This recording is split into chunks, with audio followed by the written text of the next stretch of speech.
আপনি কি বিদ্যা রাখেন? আপনি কয় টাকার মালিক? আমার জন্মভূমি, আমার জন্মভূমিতে আমি দিনের আলোচনা করতে এসেছি।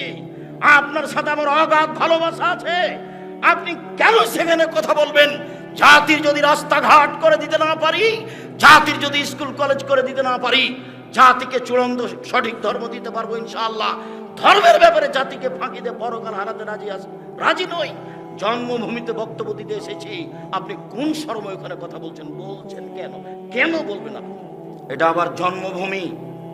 যারা এড়িয়ে চলেছে, মহিলা পুরুষ, তারা ভুল সিদ্ধান্তে আছে। যারা এড়িয়ে চলেছ, আমি তোমার সাথে আছি। আমি তোমার বাড়ির মানুষ, আমি তোমার ভাই। আমি তোমাকে বোন ভাই বলে স্বীকৃতি দিই। তুমি আমাকে এড়িয়ে চলো কেন তা আমার জানা নেই। তোমার নেতাই তোমাকে ভুল ফতো দিয়েছে, এই কথাই ঠিক, তুমি এটা মনে রেখো। সম্মানিত দিনী ভাই বোন, আমি এ কথা বলিনি, আল্লাহর নবী বলছেন, আনফিক আলা ইয়ালিক মিন তৌলিক। তুমি তোমার উপার্জিত সম্পদ তোমার ছেলে মেয়ের পরিবারের পিছনে খরচ করো।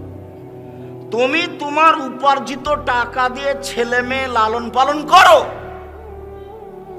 তুমি তোমার বাপের জমিদের দিয়ে করো, নইলে তুমি ব্যবসা করে করো, নইলে তুমি দিনমজুরি করে করো। উপার্জনের শেষ পথ হলো ভিক্ষা করা। বাপ ভিক্ষা করে ছেলে মেয়েকে লালন পালন করবে, এই কথা আল্লাহর নবী বলছেন। মানুষের উপার্জনের শেষ পথ কি বলেন তো দেখি? ভিক্ষা করা। মানুষের উপার্জনের শেষ পথ কি? ভিক্ষা করা। তো আল্লাহর নবী বলছেন, তুমি ছেলে মেয়ে লালন পালন করো, শিক্ষা দাও, শেষ পথ কি করে? ভিক্ষা করে। যদি ভিক্ষা করা লাগে বাপে করবে, ছেলে ভিক্ষা করতে যাবে না। যদি গার্মেন্টসে চাকরি করা লাগে বাপে করবে, মেয়ে করতে যাবে না। যতদিন পর্যন্ত বাপের দেহের শ্বাস আছে ততদিন পর্যন্ত এই মালিকানা বাপের। মেয়ের বিবাহ হয়ে গেলে, ছেলে বড় হয়ে গেলে বাপের নাগালের বাহিরে যায়, এ কথা ঠিক নয়, এটা মিথ্যা। প্রমাণে বুখারী মুসলিমের হাদিস, যেটা আমি বলেছি জানেন, আপনার পুনরায় অবগতির জন্য জানিয়ে দিচ্ছি। মেয়ে কোনোদিন বাপের কাছে বড় হয় না, ছেলে কোনোদিন বাপের কাছে বড় হয় না। এক মিনিট আমার দিকে চেয়ে থাকবেন, নাহলে কথা ধরা যাবে না। হাদিস বুখারী মুসলিম। আয়েশা রাদিয়াল্লাহু তাআলা আনহা বলেন, আমরা একদা সফর থেকে আসছিলাম, তো হঠাৎ করে আমার গলার হার হারিয়ে গেল, খুঁজে পাই না। তো আমরা আটকা পড়ে গেলাম, এখান থেকে যেতেও পারি না, হার খুঁজেও পাই না, পানিও নাই, অজুও করতে পারি না, সালাত আদায় করতে পারি না, বড় বিপদে পড়ে গেলাম। তো জনগণ আবু বকর সিদ্দিক রাদিয়াল্লাহু তাআলা আনহুর কাছে অভিযোগ করলো, আপনার মেয়ে তো হার হারিয়েছে, আমরা যেতে পারি না, এখানে পানি নাই, অজু করতে পারি না, সালাত আদায় করতে পারি না, আমরা তো বিপদগ্রস্ত। এই কথা শুনতেই আবু বকর সিদ্দিক রাদিয়াল্লাহু তাআলা মেয়ের কাছে গেলেন। মেয়ের যেটা অবস্থা সেইটা যদি আমরা বাঙালি হিসাবে দেখি, তো মেয়েকে কিছু বলা তো দূরের কথা, মারা তো দূরের কথা, চট এভাবে উল্টা ফিরে যেতে হবে। ওই সময়ে মেয়ের উরু রানের উপরে মাথা দিয়ে ঘুমিয়ে আছেন জামাই। যখন আবু বকর সিদ্দিক গেলেন মেয়েকে মারার জন্য, সংশোধন করার জন্য, এই হার কেন হারালি, জনগণ আটকা পড়ে আছে এখানে, সবাই বিপদে, এই যে কথাটা বলবেন, তো আমাদের দেশে হলে কেউ ওখানে যাবেই না। কেন? যখন তিনি গেলেন, আয়েশা রাদিয়াল্লাহু তাআলা আনহা বলেন, ওই সময়তে আমার স্বামী আমার উরু রানের উপরে মাথা দিয়ে ঘুমিয়ে আছে। বলেন এবার দেখি কে ঘুমিয়ে আছেন? মুহাম্মদ সাল্লাল্লাহু আলাইহি সাল্লাম। কার উরু রানের উপরে মাথা দিয়ে ঘুমিয়ে আছেন? আয়েশা রাদিয়াল্লাহু তাআলা আনহা। এবার সতর্ক করতে যাচ্ছেন কে? আবু বকর সিদ্দিক রাদিয়াল্লাহু তাআলা আনহু। সবচেয়ে বড় মানুষ যাচ্ছেন, সবচেয়ে বড় মহিলাকে সতর্ক করতে যাচ্ছেন, সবচেয়ে বড় মানুষের সামনে যাচ্ছেন। এবার দেখেন বুখারী মুসলিমের হাদিস, আয়েশা রাদিয়াল্লাহু তাআলা আনহা বলেন, আবু বকর সিদ্দিক আমার নিকটে এসে ফালাকা জানি লাকজাতান শাদীদা, খুব জোরে কিল মারলেন, এত জোরে মারলেন যে আমার স্বামী আমার উরু রানের উপরে মাথা দিয়ে না ঘুমালে আমি মায়ের চোটে দূরে সরে যেতাম, এত জোরে মারলেন।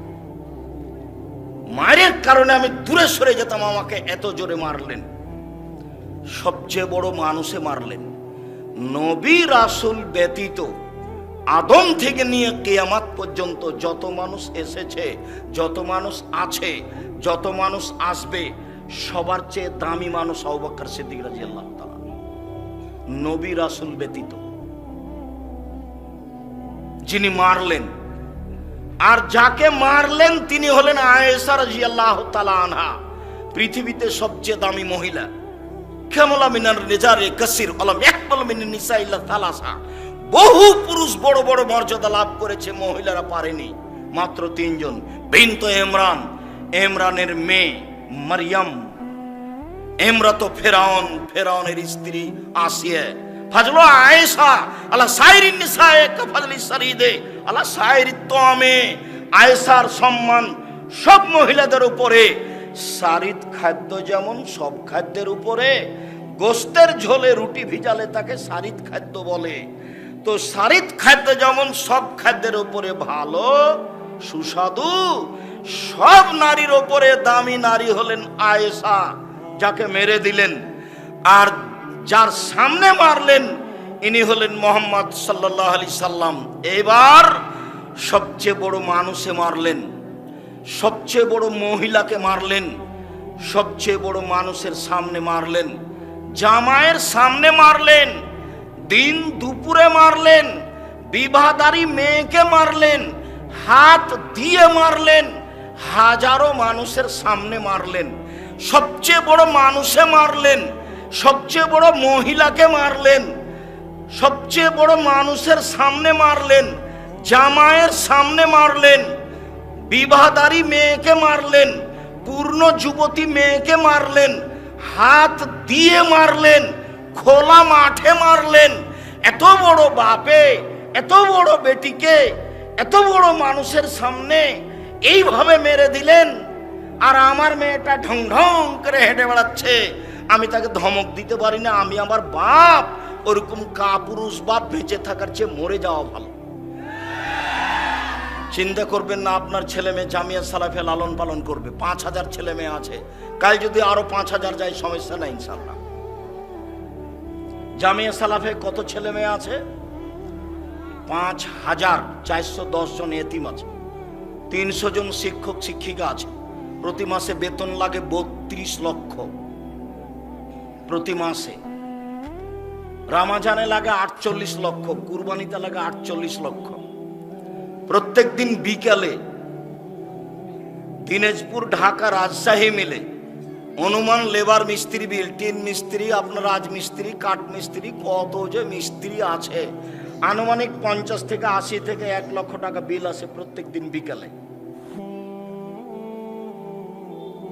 এটা আপনাদের জামিয়া সালাফিয়া, আপনাদের নিজস্ব সম্পদ, সঠিক আকীদা আহলে হাদিসের সম্পদ। যেটা আপনার বাড়ির পাশে রাজশাহীতে, এটা 30 বিঘা জমির ওপরে, আর যেটা মেয়েদের অংশ রেডি হতে যাচ্ছে এটা প্রায় ৭৭ বিঘা জমির ওপরে, আর যেটা ঢাকায় আছে সেটা ৫১ বিঘা জমির ওপরে, আর যেটা দিনাজপুরে সেটা 20 বিঘা জমির ওপরে। ঢাকাতে একটা মসজিদ তৈরির কাজ শুরু হয়েছে 6 বিঘা জমির ওপরে, যার একতলাতে 10,000 মানুষ সালাত আদায় করতে পারবে। এটা আপনাদের নিজস্ব সম্পদ, আহলে হাদিসের সম্পদ, আজীবন সঠিক আকীদার মানুষের সম্পদ।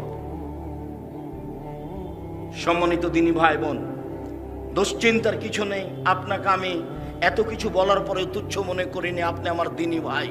বুঝেও বুঝে না ওরা, অন্তর আছে বুঝে না, দেখেও দেখে না ওরা, চক্ষু আছে দেখে না, শোনেও শোনে না ওরা, কান আছে শোনে না। উলাইকা কাল আনাম, তারা পশু প্রাণীর মতো, তারা গরু ছাগলের মতো, তারা কুকুর শ্রীগালের মতো।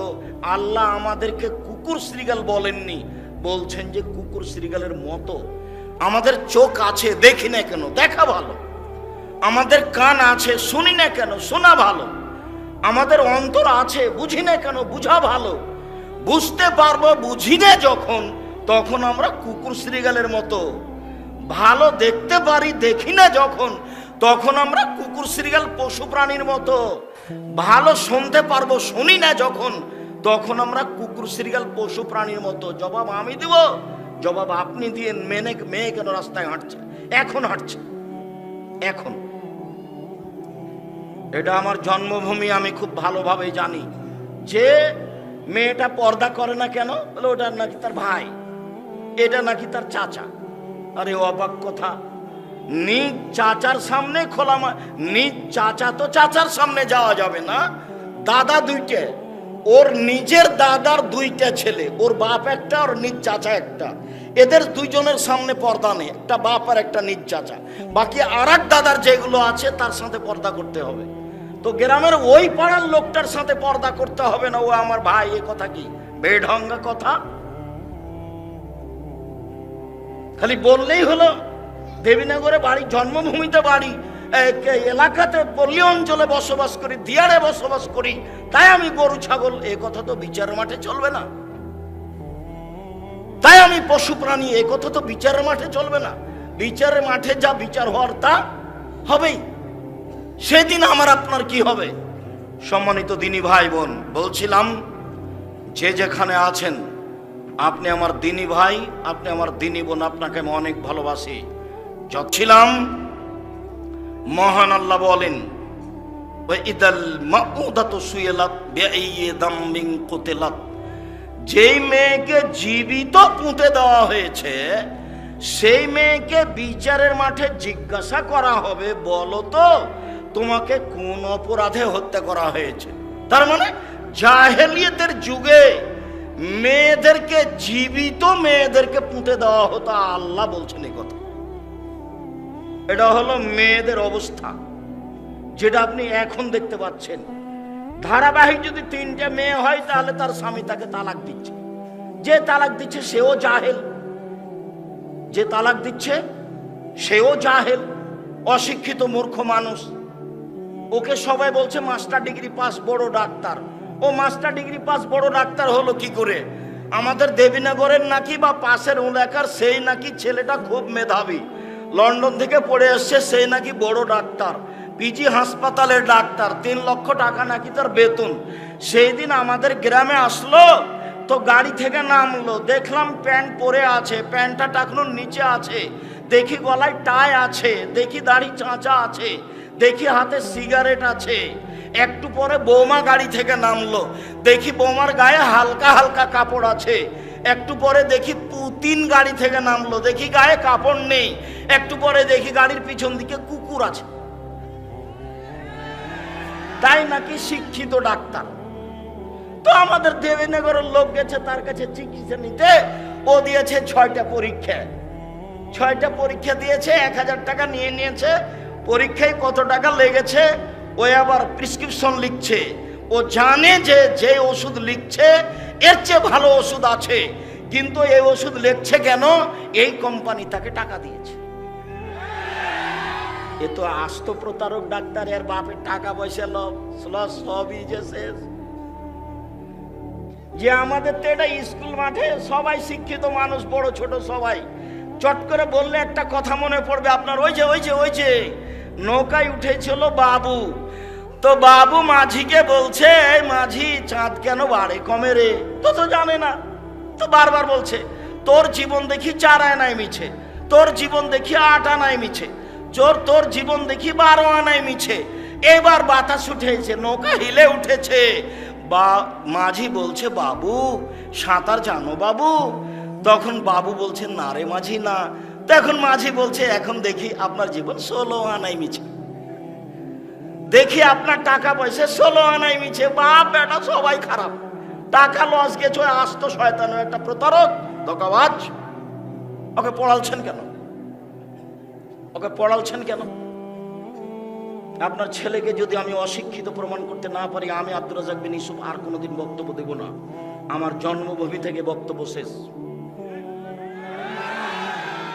আপনি সাহস করে আমার পাশে দাঁড়াতেই পারবেন না, এই সাহসই আপনার ভিতরে হবে না। ধুয়ে ছেড়ে দেব। এটা আপনাকে মনে রাখতে হবে। আর এমনি যে আপনাকে একেবারে পানি দিয়ে ধুয়ে দেবে কথা নয়। রাসূল সাল্লাল্লাহু আলাইহি ওয়াসাল্লাম যেভাবে বলেছেন সেটা দিয়ে ধুয়ে দেব আপনাকে। আল্লাহ বলছেন ইন্নামা ইয়াতাযাক্কারু উলুল আলবাব, শিক্ষিত মানুষ উপদেশ গ্রহণ করে। আল্লাহ বলছেন যে শিক্ষিত মানুষ উপদেশ গ্রহণ করেন। তো আপনার ছেলেটা বড় ডাক্তার, প্যান্টটা এখনো নিচে আছে, তো কি উপদেশ গ্রহণ করেছে? দাড়িটা চাঁচা আছে, তো কি উপদেশ গ্রহণ করেছে? ও যে শিক্ষিত, ও যে প্রতারণা করে যে প্রেসক্রিপশন লিখলো, জানে এর চেয়ে ভালো ওষুধ আছে, তো কি শিক্ষা অর্জন করলো? কি শিক্ষা অর্জন করলো? আপনি কাকে বোঝাতে চাচ্ছেন? ইন্নামা ইয়াতাযাক্কারু উলুল আলবাব, এটা আল্লাহ বলছেন। শিক্ষিত মানুষ তারা উপদেশ গ্রহণ করে। এবার আপনি বলেন এটা শিক্ষিত? আমাদের গ্রামের একটা তাহাজ্জুদ পড়া মানুষ, নফল রোজা সিয়াম থাকে, তো ও মাথায় টুপি দিয়ে মসজিদে যায়। তো এশার নামাজ পড়ে যখন মসজিদ থেকে আসে, তখন দোকানের সামনে খানিক বসে থাকে, চা খায়, আর দোকানে ল্যাংটা মেয়ে নাচে। তখন ছেলেরা আড্ডা পিটে যারা, তারা ওকে নিয়ে হাসে। তো ও যে তাহাজ্জুদ পড়ে তবু ওকে না হাসছে? ও যে 5 ওয়াক্ত সালাত আদায় করে, ও যে দোকানে বসে আছে মাথায় টুপি দিয়ে, ওই দোকানে তো ল্যাংটা মেয়ে নাচছে, আসলেই খারাপ। এ প্রতারক, এ ধোঁকা দিচ্ছে ধর্মের নামে মানুষকে, আসলেই খারাপ। সবাই বলবে ওকে খারাপ। ওর বেটা যদি ওখানে থাকে, ওর বেটা বলবে আমার বাবা আসলেই খারাপ, খালি টিভি দেখে। অথচ ওর বেটাও খারাপ, কিন্তু ওর বেটা ওর বাপকে বলছে যে খারাপ।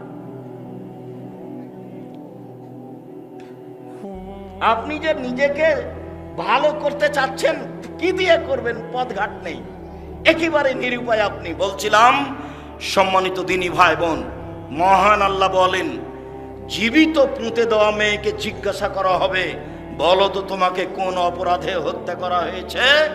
জাহেলিয়াতের যুগে মহিলাদের দাম ছিল না, ওদেরকে মাটিতে পুঁতে দেওয়া হতো। এবার চলেন কিছু হাদিস পেশ করি। মুগীরা ইবনে শুবা রাদিয়াল্লাহু তাআলা আনহু বলেন, রাসূল সাল্লাল্লাহু আলাইহি সাল্লাম বলেছেন, ইন্নাল্লাহা হাররামা উকুকাল উম্মাহাত, বাপ মায়ের অবাধ্য চলা, মায়ের অবাধ্য চলা চিরদিনের জন্য হারাম। এই ছেলে, জীবনে কোনোদিন মায়ের সামনে জোরে কথা বলবো না, জীবনে কোনোদিন বলবো না, সব হারিয়ে যাক।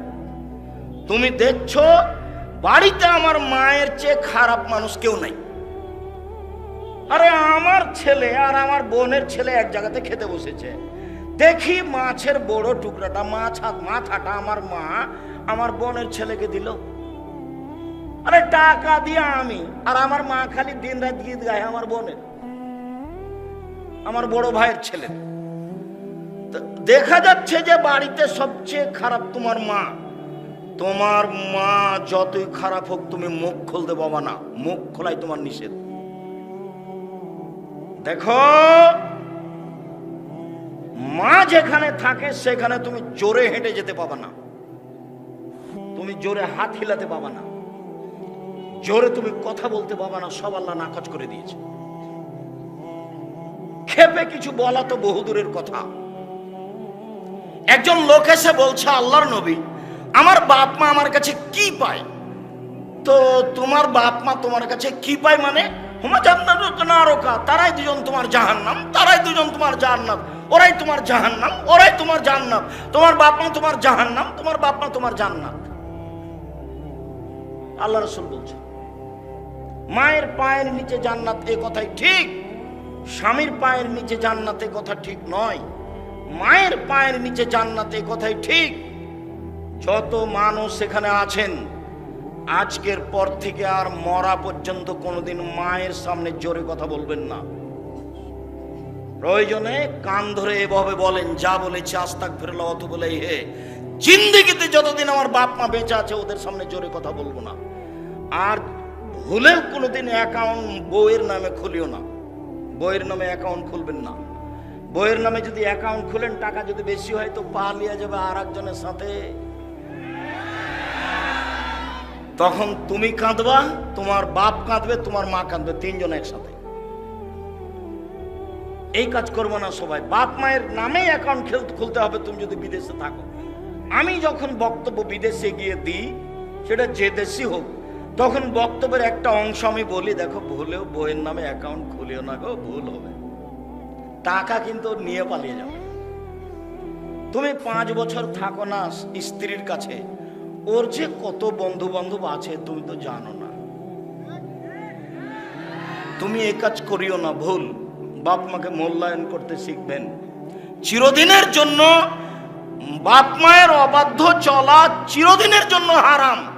তুমি একদিন ছিলে তোমার মায়ের কোলে, এখন তোমার মা তোমার কোলে। গোসল করাবা তুমি, কাপড় পরাবা তুমি, পেশাব পায়খানা পরিষ্কার করবা তুমি, কাঁধে করে হাসপাতালে নিয়ে যাবা তুমি। তোমার বোনদের বিবাহ হয়ে গেছে, ওরা চলে গেছে, তোমার বউ তাকে ভালোভাবে দেখবে না, দেখে ভালো কথা, না দেখলে সব কিছু তুমি। তুমি তোমার মায়ের সবচেয়ে বড় খাদেম। একদিন তুমি ছিলে তোমার মায়ের কোলে, এখন তোমার মা তোমার কোলে। তুমি এটা মনে রাখিও। 2 ওয়াদাল বানাত, মেয়ে, জীবিত মেয়েকে পুঁতে দেওয়া মাটিতে চিরদিনের জন্য হারাম। বুখারী মুসলিম হাদিস।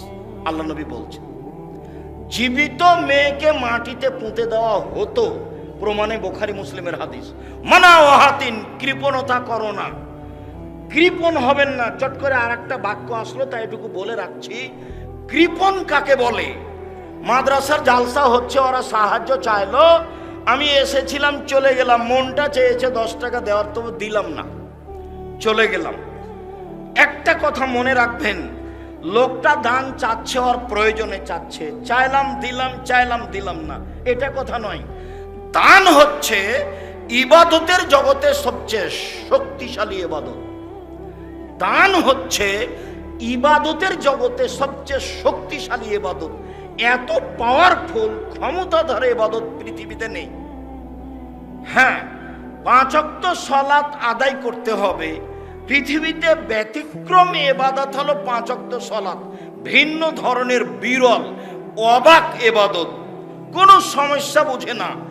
অজু করে নামাজ পড়তে হয়, পানি নেই, তোর তায়াম্মুম করে পড়ো, বলে মাটি নেই, তো এমনিতেই পড়ো, মাপ নেই।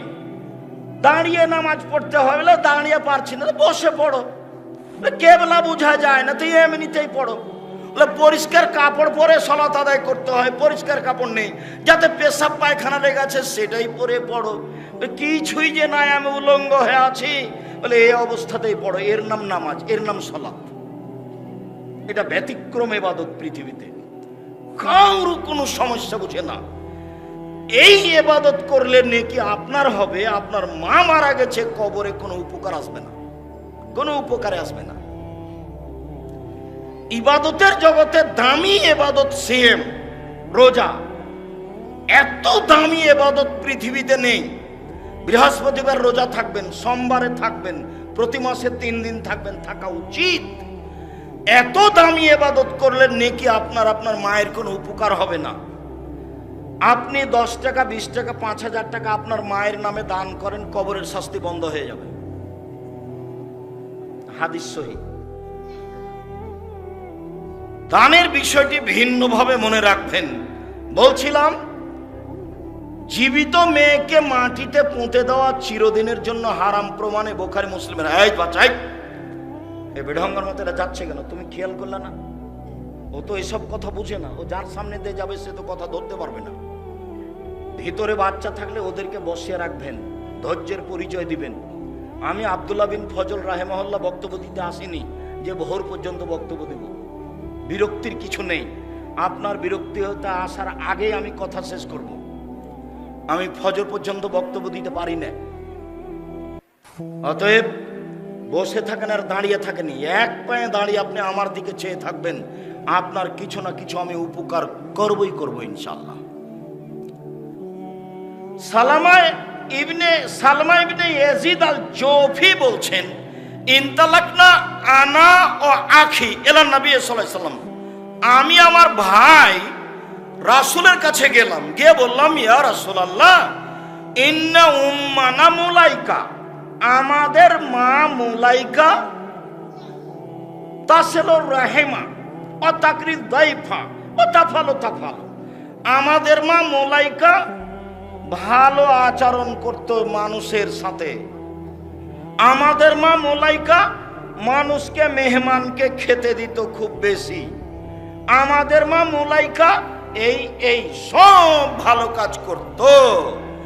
হালাকাত ফিল জাহেলিয়ে, আমার মা জাহেলিয়াতের যুগে মারা গেছে। ফাল দালেকা নাফেওহা শায়া, এগুলো কাজ কি আমার মায়ের কোনো উপকারে আসবে? কালা লা, আল্লাহ নবী বললেন না, তোমার মা জাহেলিয়াতের যুগে মারা গেছে, এসব কাজ তার কোনো উপকারে আসবে না। এখন বলছে আল্লাহর নবী, ইন্নাহা ওয়াদাত